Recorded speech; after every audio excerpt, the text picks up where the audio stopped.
Bonjour Cyril, je suis content de te retrouver encore pour un éclairage scientifique sur une série d'articles que je t'ai envoyés. Et puis aujourd'hui, tu as sélectionné un article qui établit un lien dont tu vas nous parler entre le réflexe tonique, le fameux réflexe tonique asymétrique du cou, RTAC en français, et la dyslexie alors. Oui, tout à fait. On avait déjà parlé dans d'autres petites capsules comme ça d'un lien entre un schème moteur, notamment ce réflexe le RTAC, et puis une motricité, notamment une asymétrie de hanche. Je trouvais assez intéressant de sortir de la seule motricité, des effets biomécaniques sur la motricité pour rentrer dans le champ de l'apprentissage. Or là, on a un chercheur, qui est un chercheur égyptien, qui a fait un travail phénoménal sur plus de 200 enfants. Vous voyez, en plus, il est tout seul à publier au moment où normalement tout le monde y passe dans la publication. Il a dû faire un travail qui était phénoménal. Alors, c'est quoi ce travail et puis cet article qui nous donne? C'est un article qui part, donc le système de contrôle, c'est est-ce que j'ai des enfants qui sont classés dyslexiques ou qui ne sont pas classés dyslexiques? Est-ce que tu arrives déjà, Paul, à nous parler de c'est quoi cette dyslexie? Et puis éventuellement, alors la question qui tue, c'est qu'est-ce que les professionnels de la santé, l'apprentissage, se disent d'où ça viendrait? Mais déjà, une définition et puis comment c'est classé actuellement, allez, à toi. Alors, tu me jettes la patate chaude, comme on dit. Écoute, c'est un vaste Exactement. sujet. Évidemment, j'ai travaillé toute ma vie avec ça, autour de cela, sans être un expert et sans être moi-même du monde de la santé. Mais aujourd'hui, la dyslexie, elle va être diagnostiquée par les orthophonistes. Et c'est justement intéressant de savoir que les orthophonistes sont des personnes qui ne sont pas médecins, mais qui sont habilitées à faire un diagnostic sans être médecins. Et entre autres, elles vont faire une batterie de tests qui leur permet de faire un diagnostic de dyslexie ou non. Alors, il faut effectivement clarifier les choses parce que c'est très confus cette notion de trouble 10, dyslexie. On entend dyslexie, ça voudrait dire un trouble autour du langage, autour des mots. Parce qu'à un moment donné, aux États-Unis, le mot dyslexie était employé pour dire problème d'apprentissage. Donc on entend souvent aux États-Unis, mais maintenant ça se retrouve chez nous, hein, comme toujours, des gens qui disent ah, je suis dyslexique, je suis dyslexique. Ça sous-entend j'ai un problème d'apprentissage, mais ça ne dit pas si c'est la lecture, l'écriture, la concentration parfois, les maths, ou c'est juste une petite étiquette que je me mets pour dire que je suis un peu spécial. Donc c'est un peu vaste. Il faut savoir que quand moi je travaillais avec mon cabinet, les orthophonistes nous disaient, voilà, cet enfant il est dyslexique. À l'époque, ça voulait dire il a du mal à lire. Dysorthographique, à orthographier, dyscalculique, à calculer. Donc on précisait dyspraxique, ça c'est dans la coordination, la motricité, etc.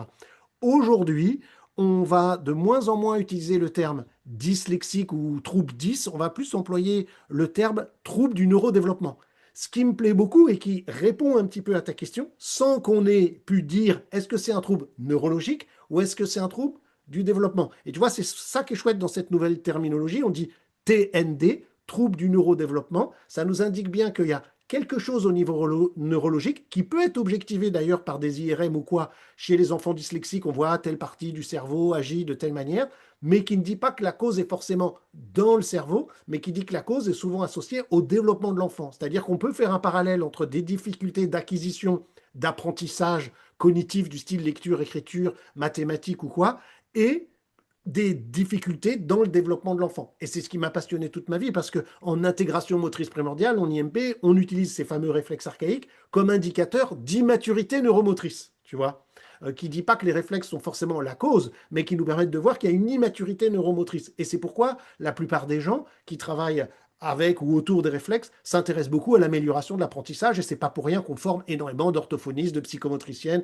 etc., etc. Donc dire quelle est la cause aujourd'hui, personne ne peut vraiment le dire. C'est comme, je fais le parallèle parce qu'il est souvent fait avec les troubles du spectre autistique. On ne peut pas dire l'autisme c'est dû à tel truc-là. C'est tout un... Et puis, pourquoi on parle de spectre autistique? Parce que c'est très vaste entre des tout petits troubles et des grands troubles. Bah, aujourd'hui, avec la dyslexie et les troubles neurodéveloppementaux, bah, il y a des enfants qui présentent des légères difficultés d'apprentissage. Et si on prend le mot dyslexie tel que je crois qu'il va être employé ici, c'est difficulté à lire ou à former ses lettres ou à écrire dans le bon sens, eh bien, il y a celui qui a une petite difficulté jusqu'à une quasi-impossibilité de lire et d'écrire. Donc, voilà, il y a toujours un grand degré, d'où l'intérêt d'avoir des tests objectivables d'écriture, de lecture, mais aussi du développement, de la posture, du mouvement, de la coordination, de la motricité et de la latéralisation, tu vois. Alors typiquement, là, ce chercheur, là, vous avez devant vous un tableau lequel il reprend ce que le groupe dyslexique a comme problème effectif par rapport à un groupe d'enfants qui est non dyslexique. Et il observe quoi? Donc c'est sur des tests standardisés, tests d'écriture, tests de lecture, tests de capacité praxique. Eh bien, il observe d'abord que chez le groupe dyslexique, eh ben, il y a des difficultés de lecture dans 36% des cas, contre 2% des cas pour le groupe qui est non dyslexique. Il a ce qu'on appelle un Low Arabic Score, donc c'est le score d'apprentissage de l'arabe chez ces enfants. Et bien pareil, il y a à peu près 10%, 9,1% d'enfants qui ont des difficultés à apprendre l'arabe dans le groupe dyslexique contre 0% dans le reste. Il observe aussi, c'est intéressant, vous voyez, dans le fait d'inverser, de prendre un chiffre et être capable mentalement de l'inverser, donc de prendre, ça peut être une lettre aussi, des énormes différences hein, qui peuvent atteindre jusqu'à 30 ou 40 fois hein, entre le groupe dyslexique et le groupe non dyslexique. Excuse-moi, je vois que tu as sauté une ligne, mais je trouve qu'elle est importante à citer. Spelling score, ça veut dire l'orthographe. Donc l'orthographe, 40% des cas chez les enfants dyslexiques, il y a des problèmes, contre 1% chez les non dyslexiques. Absolument. L'inversion des lettres et des chiffres, c'est énorme. C'est quelque chose qu'on voit beaucoup, 36% d'un côté, 6% de l'autre, effectivement. Excuse-moi, vas-y, continue, mais Oui, alors on voit aussi qu'il peut y avoir des troubles à l'oral hein, dans les examens oraux comparativement aux examens écrits aussi, alors qu'il y a déjà des difficultés aussi au niveau de l'écriture. Il y a ce truc étrange, hein, on pourrait presque dire, c'est une désorientation entre la droite et la gauche. Hein. On y reviendra un peu après avec bien sûr. notamment ce réflexe. Mais vous voyez, c'est quand même une suite de protocoles qui est appliquée à plus de 200 enfants et dans lequel c'est intéressant parce qu'à la fois, il y a les capacités praxiques, donc est-ce que ma main, est-ce qu'elle sait faire? Il y a à la fois des tests d'inversion de lettres, des tests de lecture, le fait de venir parler, donc il y a aussi les phonèmes, et puis il y a la présence de réflexes archaïques dans tous les paramètres qu'il est venu regarder chez ses enfants. Et donc là, on était au niveau des problèmes, maintenant on est au niveau des résultats. Qu'est-ce qu'il observe chez les enfants qui sont dyslexiques? Alors, il observe de nouveau qu'il y a un lien avec des problèmes comme ce mot très difficile à prononcer et qui consiste, par exemple, c'est la première ligne du tableau, à faire un... Dysdiadokinésia. Exactement. Alors, je crois que c'est pas tout à fait la traduction en français, mais laissons-le, par exemple, la capacité à différencier ce que je fais avec ma main droite, là, je fais des ronds, puis par exemple, ce que je fais avec ma main gauche, ben, je fais des lignes. Voilà, ça, ce premier test, ça dit ça. Ben, on voit qu'il y a plus de difficultés chez les enfants qui ont des dyslexies à différencier facilement la droite de la gauche. Il observe aussi que chez les enfants dyslexiques, dans son groupe, mais il y avait 36% d'enfants qui ont la présence d'un réflexe dont tu vas nous reparler, qui s'appelle le réflexe tonique asymétrique de cou, contre, vous voyez, ce n'est pas des petites différences, contre 1% chez les enfants qui sont non dyslexiques. Il observe aussi des différences sévères, mais aussi très marquées en différence, quand on va demander de faire un mouvement d'un côté avec la bouche comparativement à l'autre côté avec la bouche. Vous voyez, 66% contre 16%. Enfin, dans les enfants dyslexiques, vous avez 27% d'enfants qui ont des difficultés avec la praxie, comparativement à 1% sur le groupe non dyslexique. Donc on retrouve encore bien ce lien entre les éléments moteurs et les éléments de la main et puis les éléments du langage. Donc, si je reprends l'ensemble, ben, on voit que là, on a une persistance du RTAC, donc d'un réflexe qui s'appelle RTAC, dont tu vas nous parler un petit peu, et puis des difficultés de coordination œil-main, des inversions de lettres, Ouais, des ouais. difficultés de lecture. Comment tu pourrais expliquer ça? Comment, déjà, peut-être décris-nous une nouvelle fois, parce que je dis une Oui, nouvelle fois, bien parce qu'on l'a sûr, dû bien passer sûr, dans d'autres, mais chaque petite vidéo qu'on va faire est aussi indépendante.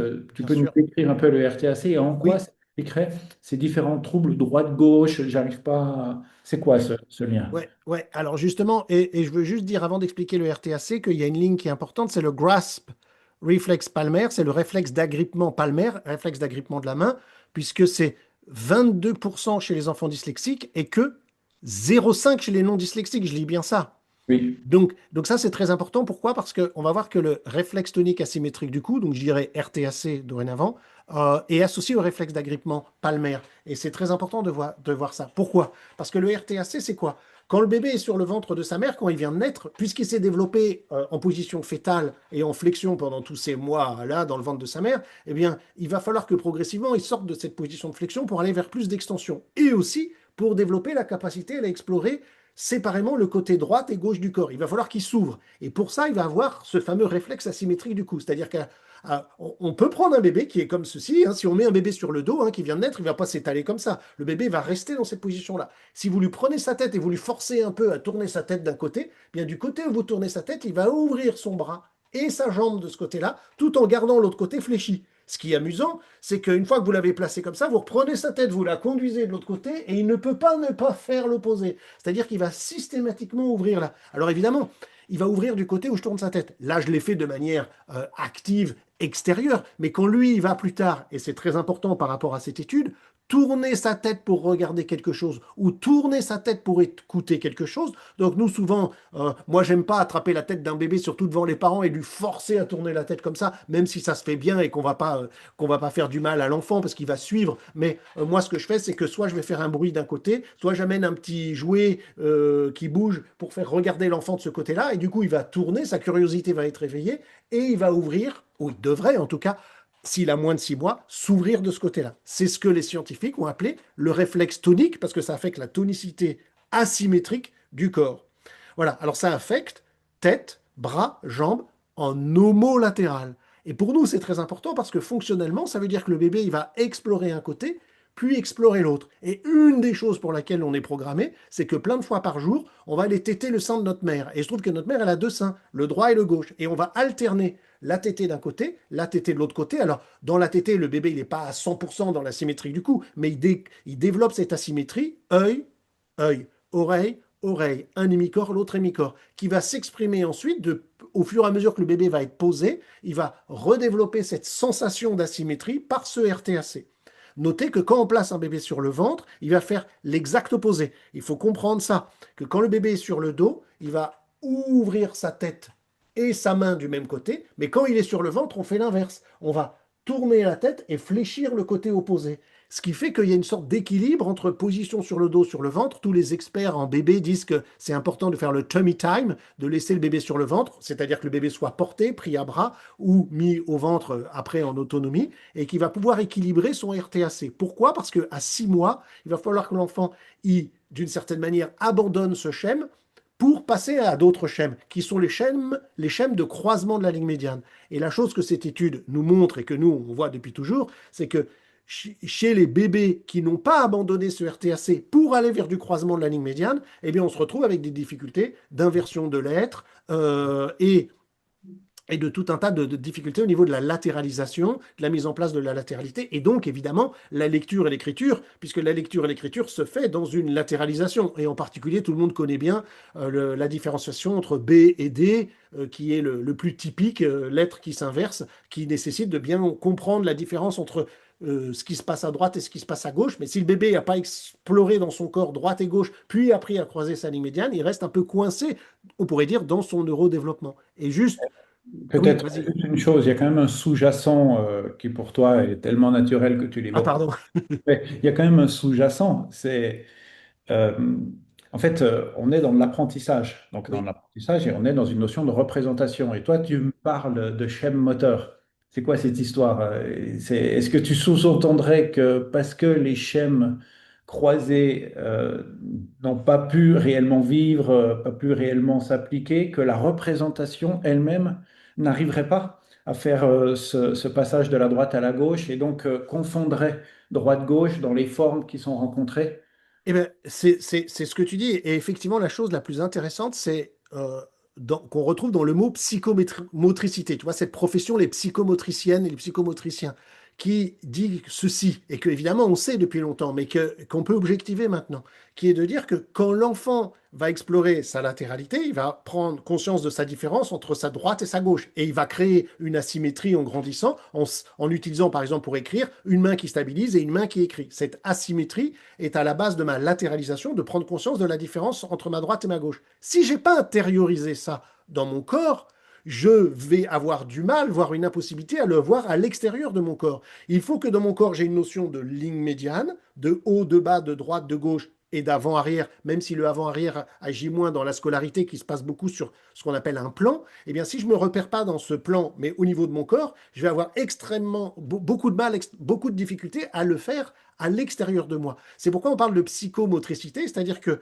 euh, la motricité que tu as mis en place dans ton corps va te permettre d'extérioriser les choses parce que tu as des repères et de faire cette différenciation de latéralisation hors de mon corps. Typiquement, le B et le D, mais toutes lettres. Je ne sais pas si ça répond à ta question. Un peu comme la pub, ce qui soit à l'extérieur se construit à l'intérieur, hein. C'était un truc pour, je vais pas reprendre Je ne connais pas cette pub, une pub sur mais un truc qu'il fallait manger à un moment donné. C'est un truc, si tu es bien à l'intérieur, tu es bien à ah l'extérieur. ouais, ouais, ouais, ouais, ouais, Je c'est vais pas exactement mettre ça. non, non, mais c'était ça le Mais tu truc. sais, il n'y a rien de nouveau sous le soleil. Hein. C'est pas nos ancêtres j'allais dire de la préhistoire, non, mais de la Grecque, pas la Grèce antique. Mais toi qui es sportif, tu dois le savoir. Un esprit sain, Oui, oui, dans un corps un sain. esprit sain dans un corps sain. C'est ça. Voilà. Donc là, c'est un point clé parce que cette étude, c'est vraiment pour ça aussi qu'on voulait en parler, c'est que on n'est plus dans l'ordre d'un schème moteur qui va parler à la biomécanique, on est dans un schème moteur qui va parler à la représentation, c'est-à-dire la capacité à se représenter Ouais, et donc ben, après à apprendre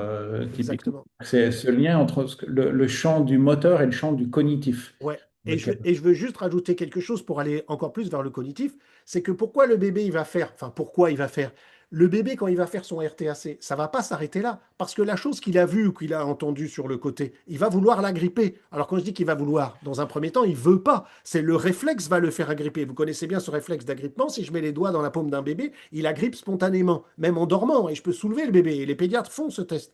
Donc le bébé quand il entend ou il voit quelque chose, il veut dans un premier temps, c'est réflexe. Le réflexe lui fait faire le RTAC et le réflexe lui fait agripper. Pour ensuite amener à sa médiane pour explorer cette chose-là, cognitivement, émotionnellement. C'est-à-dire que je vais aller chercher à l'extérieur quelque chose et je le ramène pour aller l'explorer. Il y a un lien entre la gestuelle que j'ai fait et l'exploration cognitive. Même si la première sphère cognitive du bébé, c'est sa sphère orale. Il va d'abord. Et il y a un lien avec ce que tu dis là, l'ouverture de la bouche. Plus je suis dyslexique, plus j'ai du mal à ouvrir ma bouche. Tu comprends que le RTAC, c'est en IMP, et à mon avis, pas à mon avis, on est les seuls à parler de ça, on parle de métachème, c'est-à-dire comment les différents réflexes, ces différents schèmes s'organisent entre eux pour créer une action. On dit toujours le tout est plus que la somme des parties. C'est-à-dire que le RTAC, plus l'agrippement, plus le traction des mains, plus la succion, déglutition, et donc le paume-bouche du babquin qui va faire ouvrir la bouche, tout ça ensemble va faire un schème de mise à la bouche et qui va me faire explorer ma première sphère cognitive. Après, cette sphère cognitive, ce ne sera pas la bouche, ce ne sera pas la sphère orale, ça va passer aux yeux et aux oreilles. Et les humains vont devenir des bons, des parfaits apprenants audiovisuels, mais à condition qu'ils aient bien d'abord créé le lien main-bouche. Et c'est quand ça s'est mis en place qu'il pourra transférer au reste. Et on s'aperçoit, et je suis tellement content de voir cette étude, c'est pour ça que je te l'ai envoyé, que nous, on s'aperçoit dans nos cabinets que quand ce RTAC, paume-bouche de babquin, agrippement, ouverture de bouche n'est pas en place, c'est lié, enfin, on voit que chez les dyslexiques, c'est beaucoup plus visible. Et donc, c'est génial de pouvoir objectiver ça, quoi. Ok, alors maintenant, donc voilà, le gros apport de ce type d'étude, c'est vraiment ce lien, il y en a d'autres, on en repassera d'autres en revue, entre un pattern moteur et puis des éventuelles difficultés d'apprentissage, de lecture, donc la sphère du moteur à la sphère du cognitif. Alors, si je reparle maintenant juste de l'étude en elle-même, du cadre de l'étude, quelles sont ses forces? Bah, déjà, c'est quand même 200 gamins. Ensuite, c'est une approche globale, puisque ça parle des réflexes primitifs, de praxie, de troubles d'apprentissage, d'émergence de la dyslexie. Donc, il faut quand même avoir un esprit ouvert pour aller chercher l'ensemble de ces champs au sein d'une même personne. Il y a de nouveau une cohérence que je pense que tu as bien expliqué, c'est-à-dire qu'on parle d'un schème moteur, mais ça ne se fait pas au hasard, c'est pas juste dire ce que tu viens de dire typiquement entre la praxis, c'est les pourcentages qui ressortent correspondent bien à ces schèmes ou métaschèmes que tu évoques. Et le lien, on arrive à le comprendre jusqu'à la difficulté à différencier un D d'un B, par exemple, et aux troubles de terrain qui sont observés, par exemple, par les psychométriciennes ou les enseignants. C'est ça. Donc, l'utilité clinique, ben, clairement, ce qu'on vient de dire, ça parle aux éducateurs, aux psychomotriciens, aux enseignants, aux orthophonistes. On comprend bien que si on réussit à remettre du mouvement dans les écoles, dans les apprentissages, ça va favoriser pour un certain nombre de gamins des troubles qu'on pourrait des fois apporter. Ah, ben, il manque d'intelligence, il ne comprend rien. Voilà. Si c'est en exagérant, parfois on en vient à là, il ne comprend rien, quoi, celui-là. Faiblesse, alors parmi les faiblesses, on pourrait mettre la qualité de la revue. Alors on reste quand même dans le range, donc ces impact factor, c'est plus il est haut, plus ça veut dire que c'est une revue qui est cotée, Mhm. pour faire simple. Eh bien, dans la sphère de l'apprentissage, des sciences de l'éducation, on est souvent entre un et 2. Donc là, c'est une revue qui est quand même de qualité puisqu'elle est entre un et 2.